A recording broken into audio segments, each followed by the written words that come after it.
Hello दोस्तों, कहानी दुनिया चैनल पर आपका स्वागत है। आइए सुनते हैं पति पत्नी के रिश्तों पर आधारित मीनू त्रिपाठी जी की लिखी कहानी कंबल। आसमान में बादल उमड़ने घुमड़ने लगे थे। जून जुलाई के महीने में शिमला की बारिश अच्छी खासी ठंडक ले आती है। ऑफिस से आते हुए यहाँ वहाँ घूमते सैलानियों और चाय की गुमटियों को देख पलाश की चाय पीने की इच्छा हुई। इच्छा से ज़्यादा सुविधा का ख्याल था। घर में चाय बनाने से छुटकारा मिलने वाली सुविधा, पर मन पर आदत हावी हो गई। ऑफिस से सीधा घर आने की आदत, सो रुका नहीं। जबकि आज वो चाय पीने के लिए रास्ते में रुक सकता था। समय से घर पहुँचे ना पहुँचे किसी को कोई फ़र्क नहीं पड़ने वाला था।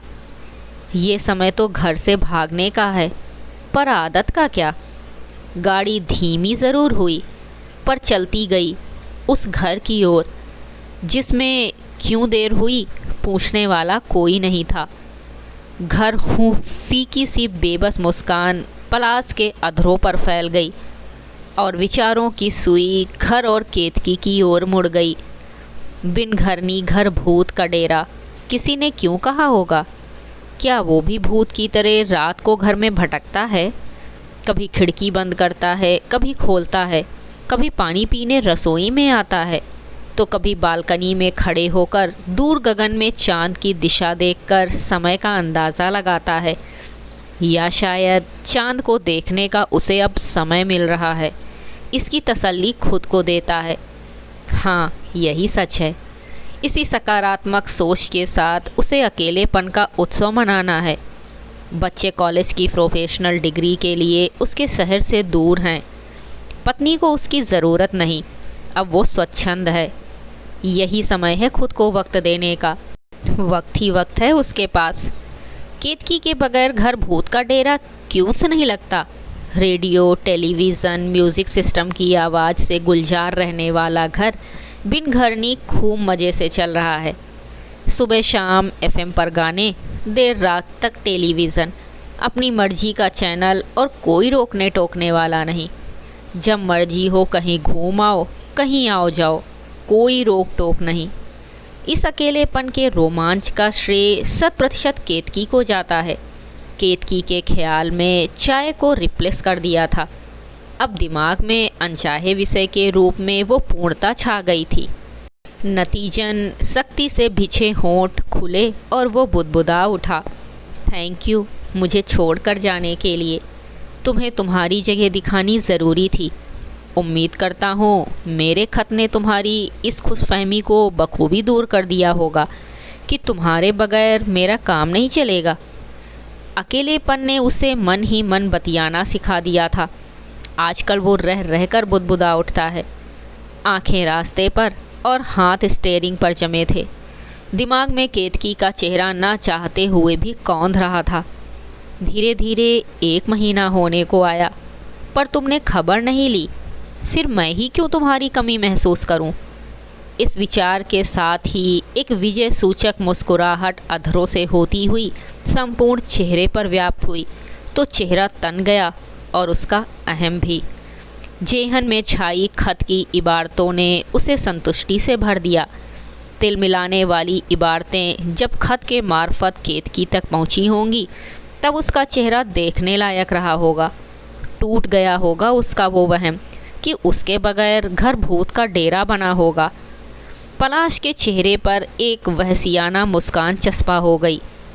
पत्नी के अहम के चकनाचूर होने के अहम में डूबा वो कब सोसाइटी की गेट के भीतर घुसा, जान ही ना पाया। विचारों का कारवां दुल्ला काकी को देखकर थमा। गार्ड रूम के समीप बने चबूतरे पर बैठी दुल्ला काकी हाथ से उसे रुकने का इशारा करती घुटने पकड़कर उठ रही थीं। गाड़ी किनारे लगाते लगाते दिमाग में चल रहा था, काकी तो अमूमन इस समय तक चली जाती हैं, आज अभी तक रुकी हैं। ज़रूर कोई बात है, क्या पता उससे कोई काम हो। एंट्री पास के लिए शायद एप्लीकेशन लिखवानी हो। दुल्ला काकी को देख चाय की दबी तलब फिर उठाई। शाम की चाय का इंतज़ाम होने की संभावना बनती देख मन में हिलोर उठी। वैसे दुल्ला काकी का वो बहुत सम्मान करता है। वो 2-3 घरों में ही काम करती हैं। उसके यहाँ सिर्फ बर्तन झाड़ू पोंछा ही करती थीं। पर कोई आता जाता है या फिर हारी बीमारी हो या फिर केतकी रूटीन तौर पर मायके गई हो तो वो उस पर तरस खाकर खाना भी बना देती हैं। बेकार नहीं डालती, मन से उसका ध्यान रखती हैं। उसे क्या और कैसा पसंद है इस बात का पूरा ख्याल रखती हैं। ये अलग बात है कि इस बार केतकी उससे नाराज़ होकर अनिश्चित काल के लिए चली गई है। ये बात काकी नहीं जानती। कई बार पूछ चुकी हैं दुल्हन कब तक आई है, वो कब तक वापस आएगी भी या नहीं। इन संभावनाओं पर वो पिछले 1 महीने से गोलमोल जवाब देता आया है। भैया आजकल होश कहाँ रहा था। खिड़की का शीशा नीचे करते ही दंड से काकी ने उलाहना दे मारा तो उसने घबरा कर पूछा, क्या हुआ। चिढ़े हुए कुछ उद्विग्न भाव के साथ बोली, चाबी काहे मेज पर भूल आए। अरे कौन सी, घर की। और क्या, वही मारे रुकक पड़ा। और हाँ, बिटिया आई रहे आज। दुल्ला काकी ने बम सा फोड़ा। वो बेतरह चौंका। कौन, केतकी। और कौन, हम चाबी दिए थे उनको, पहले तो ली फिर वापस कर दी। बोली हम मम्मी के यहाँ जा रहे हैं, आप ही दे देना। बताओ आई, घंटा खान रुकी और चली गई। हमका देर हुई सो अलग। दुल्ला काकी के चेहरे पर देर से घर जाने का मलाल था और उसके चेहरे पर विस्मय। अच्छा, उसने भरसक खुद को सामान्य दिखाया, जबकि सच ये था कि मन बेतरे धड़क रहा था। धड़कना भी प्रेम वाला नहीं, भय वाला। जिस तरह जली कटी लिखकर उसने अपना रोष खत के माध्यम से उसे जताकर उसकी अनुपस्थिति में अपनी सुखी, संतुष्ट और शांत जीवन का बढ़ चढ़कर महिमा मंडन किया, उसे पढ़कर सीने में बर्छियाँ तो चली ही होंगी। ऐसे में क्या वो बिना कुछ कहे रहती। पर वो बिना कुछ कहे चली गई। इस सच को अब तो नकार ही नहीं सकता। पर जब जाना ही था तो आई क्यों। उसकी समझ में नहीं आ रहा था कि वो उसके आकर चले जाने पर खुश हो या नहीं। दुल्ला काकी उसे चाबी पकड़ाती कह रही थी, संभाल कर धरा करो। उसने सिर हिला दिया। दरअसल घर की एक चाबी उसके पास और एक केतकी के पास हमेशा रहती है, पर बैठक यानी मेन डोर की तीसरी चाबी दुल्ला काकी को खास मौक़ों पर दी जाती है ताकि वे उनकी अनुपस्थिति में आकर काम करके जा सकें। बेडरूम अमूमन लॉक रहते हैं, सिर्फ बैठक और रसोई जाया जा सकता है। पर इन दिनों तो रोज़ के लिए ही उसने मेन डोर की चाबी दुल्ला काकी को दे दी ताकि वो अपनी सहूलियत के हिसाब से काम करके जा सकें। आज वो अपनी वाली चाबी बेख्याली में टेबल पर छोड़ गया था। भैया, बहू काहे घंटा तो घंटा रुक कर चली गईं। जब आई थी तो 2-4 दिन ठहर कर जाती। अब एक है शहर में महतारी बाप हैं तो काजी उन्हन में लगा रही, ऐसे कैसे चली। दुल्ला काकी ने ये कहने का हक अपनी फरमाबदारी से कमाया है। दुल्ला काकी चली गई तो उसे भी घर का ख्याल आया। वो जल्दी से जल्दी वहाँ जाकर देखना चाहता था कि केतकी क्यों आई थी, क्या ले गई। गाड़ी पार्क करके फ्लैट का ताला खोला, बैठक पर सरसरी नज़र डालकर बेडरूम में गया। मुआयना करने के लिए अलमारी खोली तो वो भी जस की तस ही थी। सरसरी तौर पर कपड़ों पर हाथ फिराया तो पाया कोई हैंगर खाली नहीं था। तभी नज़र स्टडी रूम में चाय के जूठे कप के नीचे दबे खत पर पड़ी। ओह, तो खत का बदला खत से। उसके आने का उद्देश्य समझ में आते ही विद्रूप मुस्कान से उसका चेहरा बना बिगड़ा। पता नहीं कितने जहर उगले होंगे। सोचते हुए खत उठाया। एक बारगी मन में आया कि बिन पढ़े ही फाड़ फेंके, पर कितने ताने, उपेक्षा, लांछन बंद हैं ये जानने की स्वाभाविक उत्कंठा दबा पाने का सामर्थ्य नहीं जुटा पाया तो पढ़ना शुरू किया। बिना किसी संबोधन के वो लंबा खत आरंभ हुआ था। पलाश, कितना दुखद है कि छोटे से वैचारिक मतभेद ने हमें इतना दूर कर दिया कि इस माध्यम से बात करनी पड़ रही है। मैं यहाँ अपना कुछ छूटा बटोरने आई थी। शायद ना भी आती यदि तुम मुझे वो खत ना भेजते। तुमने लिखा कि तुम्हारा जीवन सा आनंद बीत रहा है, मेरी कमी का एहसास तक तुम्हें नहीं होता। खाना पीना दुल्ला काकी बढ़िया से संभाल रही हैं। मैं अब पहले से ज़्यादा तरकीब से हूँ। हाँ, मैंने देखा किस तरह तुमने अपनी अलमारी के साथ साथ मेरी अलमारी में भी कब्ज़ा जमा लिया है। तुम्हारे कपड़ों ने मेरे कपड़ों के बीच जबरन अपनी जगह बना ली है। तुम्हारे बनियाइन, अंडरवियर और रुमाल तक का कब्ज़ा मेरी अलमारी में हो गया है। अब तुम्हें अपने कपड़े ढूंढने में मारामारी नहीं करनी पड़ती है। तुमने लिखा कि अब तुम बिना किसी चिक चिक के ऑफिस जाते हो। वापस आकर अपने हाथों की खूब मीठी चाय के साथ तेज़ म्यूज़िक वाले वेस्टर्न म्यूज़िक का आनंद उठाते हो। क्लासिकल संगीत और गज़लें अब तुम्हें तंग नहीं करती। रात को आराम से सोते हो, क्योंकि हमेशा से ही तुम्हें मेरे उपन्यास पढ़ने की आदत से चिढ़ रही है। तुमने मेरी गैर मौजूदगी से छाए सन्नाटे को उत्सव में परिवर्तित कर दिया, वो भी देखा। दुल्ला काकी घर की सार संभाल अच्छे से कर रही हैं। खाना चखा था, काफ़ी अच्छा था। झूठ नहीं कहूँगी, मारे ईर्षा के यहाँ चली आई थी देखने कि तुम किस तरह मेरे बगैर सुख से रह रहे हो। वो शायद मेरा अहंकार था जो सोचता था कि मेरे बगैर तुम्हारा गुजारा नहीं। दरवाज़ा खोलते ही साफ सुथरा घर, करीने से रखी हर वस्तु को देख मन बुझ गया। अफसोस हुआ कि क्यों आई, अब कभी नहीं आऊँगी। तुम खुश हो तो क्या मैं नहीं रह सकती? इस विचार के साथ ढेर सारी मायूसी और खालीपन समेटे चलने ही वाली थी कि दुल्ला काकी आ गईं। मुझे देखकर समझी कि मैं हमेशा के लिए आ गई हूँ, पर मैंने माँ की तबीयत खराब होने का बहाना बनाया। कह दिया अभी वहीं रहूँगी। कब तक, उन्होंने पूछा था, पर मेरे पास इसका जवाब नहीं था। मेरे बिना पूछे भी वो बताती चली गईं कि वो समय से सारा काम कर देती हैं। खाना भी तेल मसालेदार तुम्हारी पसंद का बनाती हैं, फिर भी तुम ढंग से खाते नहीं हो। रोज़ आधा तो कभी उससे ज़्यादा खाना फेंकती हैं। बता रही थी कि तुमने मेरे बनाए मठरी, नमकीन और लड्डुओं पर खूब हाथ साफ किए। मैंने भी देखा, तुमने तो पूरा का पूरा डिब्बा खाली कर दिया है। इतनी कैलोरी सही नहीं है तुम्हारी सेहत के लिए। फिर भी राहत की एक रोशनी मुझ तक पहुंची कि कम से कम तुमने मेरे बनाए लड्डुओं और नमकीन पर गुस्सा नहीं दिखाया, वरना तुम्हारे खत के हिसाब से जैसे मुझे हाशिए पर धकेल दिया था, वैसे ही मेरे हाथों के बने ये सब पकवान डिब्बों समेत कचरे के डिब्बे में जाने थे। पर तुम तो स्वार्थी हो, यही तो कहती आई हूँ हमेशा। तुम्हें तुम्हारा स्वार्थ, तुम्हारा स्वाद, तुम्हारी पसंद, तुम्हारा आराम प्रिय है। इन सब के बीच मैं और मेरा वजूद कहीं नहीं है, न कभी था।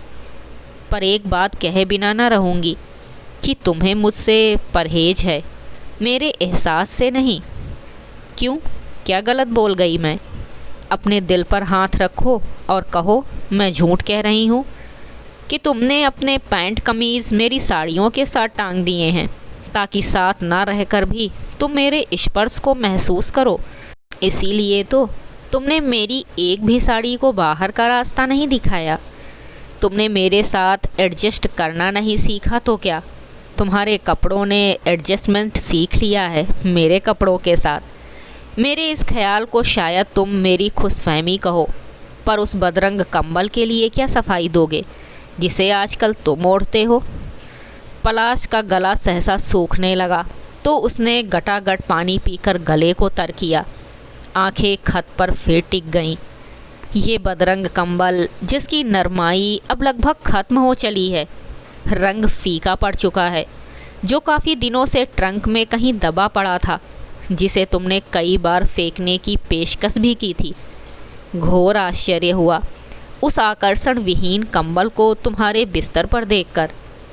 तुम मुझे इमोशनल फूल कहते आए, पर तुम क्या हो? क्या ये सच नहीं कि उस कंबल में तुम मुझे ढूंढते हो? हमारी शादी के रोमानी दिनों का हमारे प्रथम स्पर्श का साक्षी ये कंबल तुम्हारे दिल के भी उतना ही करीब है जितना मेरे दिल के। फिर क्यों तुम्हें कोफ्त होती है कि मैं क्यों अब तक इस बदरंग कंबल को संभालती आई हूँ? हाँ, मैं जानती हूँ कि मैं कंबल को नहीं, तुम्हारे प्रथम स्पर्श के एहसास को सहेजे थी। शायद तुम भी ऐसा ही करना चाह रहे थे, पर मानोगे नहीं, या शायद मानते तो हो पर जताना नहीं चाहते, या फिर जताना आता ही नहीं। कुछ बातें ज़रूरत के साथ सीख लेनी चाहिए, आदतें बदल लेनी चाहिए। उम्र की इस सांध बेला के करीब पहुंच रहे केतकी को थोड़ा पलास और पलास को थोड़ा केतकी हो जाना चाहिए, पर अफसोस ऐसा नहीं हुआ। शायद यहीं हम दोनों मात खा गए। खैर, मुझे तो आज पता चला कि जिस कंबल को तुमसे छिपाकर इस भय से मैंने ट्रंक में सबसे नीचे डाल दिया था कि कहीं तुम उसे उठाकर किसी दिन किसी को दे ना दो या फेंक ना दो, ये कंबल ट्रंक में नीचे दबा पड़ा है।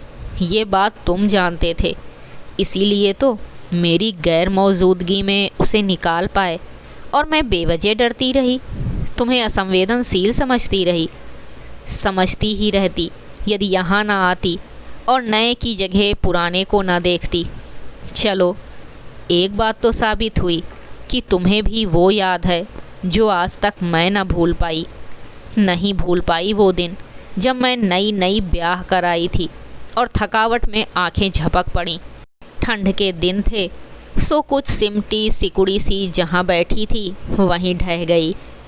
तब अनुभव किया था उस अपरिचित अनचिन्हे मधुर स्पर्श को जो ठंड से बचाने के लिए मुझे यही कंबल ओढ़ा रहा था। देह में उठती सिहरन और रिश्तेदारों की दबी हंसी के बीच मैं चुपचाप आंखें मूंदे पड़ी रही। उस कंबल में महसूस होती थी तुम्हारी वो उस्मा भरी मादक छुअन, पर तुम्हारी क्या विवशता थी जो तुमने अपने पसंदीदा कोरियन मखमली कंबल की जगह इस पुराने को दे दी। पलाश की गर्दन पर पसीने की बूंदें चुहचुहा आईं, चेहरे पर कई रंग आए और गए। वो उसका खत पढ़ता रहा। दुल्ला काकी ने घर संभाल लिया, पर मन संभालने के लिए तुम्हें पुराने कंबल की ज़रूरत क्यों पड़ी? इस पर तुम्हारी सफाई की मोहताज नहीं हूँ मैं, समझ चुकी हूँ। तुम बेशक ना समझने का स्वांग करो। जो भी कहो, आई तो व्यथित मन से थी, पर जा रही हूँ अपने इस घर से एक अजब सी संतुष्टि लेकर। अरे हाँ, एक बात और बता दूँ, तुम्हारी तरह मैंने भी अपने अकेलेपन को सेलिब्रेट करने के लिए 4-5 उपन्यास खरीदे थे। सोचा तो था कि जी भरकर पढ़ूंगी। एक उपन्यास पढ़ना शुरू भी किया, पर क्या कहूँ, पिछली 1 महीने से उसी उपन्यास के पृष्ठ संख्या 9 पर ही अटकी हूँ। हमारे झगड़े का मूल कारण तो मुझे याद ही नहीं है, शायद तुम भी भूल गए होगे। इसका मतलब झगड़ा अहम नहीं था, अहम है हम दोनों का अहम, जो बच्चों के सामने दबा रहा पर अब मुखर होने लगा है। केतकी। बुद्ध बना पलाश कुछ पल यूं ही बैठा रहा, मानो किसी फिल्म के धमाकेदार अंत के बाद उसके प्रभाव में डूबा दुनिया जहान से कटा हुआ। नज़र खत के अंतिम शब्द पर गई तो बुदबुदाया, अकड़ अभी भी वैसी ही। नाम के आगे तुम्हारी लगाने से शान जो जाती है। एक बार उसने फ़ोन की तरफ हाथ बढ़ाया, फिर वापस खींच लिया। केतकी ने उसके सामने कोई रास्ता भी तो नहीं छोड़ा था। अहम का किला ध्वस्त हो चुका था। सो वो उठा और अलमारी खोली। कपड़ों से बेड भर गया था। तब जाकर मिली केतकी की पसंदीदा नीली शर्ट, जो उसी के दुपट्टे के नीचे टंगी हुई थी। शर्ट में कुछ सलवटें थीं, सो शर्ट को 2-3 बार यूं ही झाड़ा, मानो अहम को झाड़ रहा हो। पहनकर शीशे में देखा तो हंस पड़ा खुद पर। बाहर निकलते हुए एक बार फिर नज़र उस चुगलखोर बदरंग कंबल पर पड़ गई, जिसे एक रात बेचैन होकर उसने ही ट्रंक से निकाल कर अपनी देह पर डाला था, देह की गंध खोजने के लिए। क्या जानता था कि केतकी के सामने सारे राज उगल कर उसे बेनकाब कर देगा। नीली शर्ट पहनकर उसने खुद को देखा। शर्ट पर सिलवटें थीं, पर चेहरे पर तनाव और क्षोभ की सिलवटें तिरोहित हो चुकी थीं। चाय की तलब के साथ दिल की धड़कन भय वाली नहीं, प्रेम वाली, वो भी कई सालों पहले जैसी गति में बढ़ी हुई थी। अब रुकना नामुमकिन था, ना ही मुनासिब। उसे देखकर केतकी क्या प्रतिक्रिया देगी, ये काल्पनिक आभास मन को हुलसाए पड़ा था। वो भी अगल बगल से बेखबर उस ओर बढ़ चुका था जहां उसकी ज़िंदगी है। यह थी मीनू त्रिपाठी जी की लिखी कहानी कंबल। कहानी आपको कैसी लगी कमेंट करके ज़रूर बताइएगा। कहानी सुनने के लिए धन्यवाद।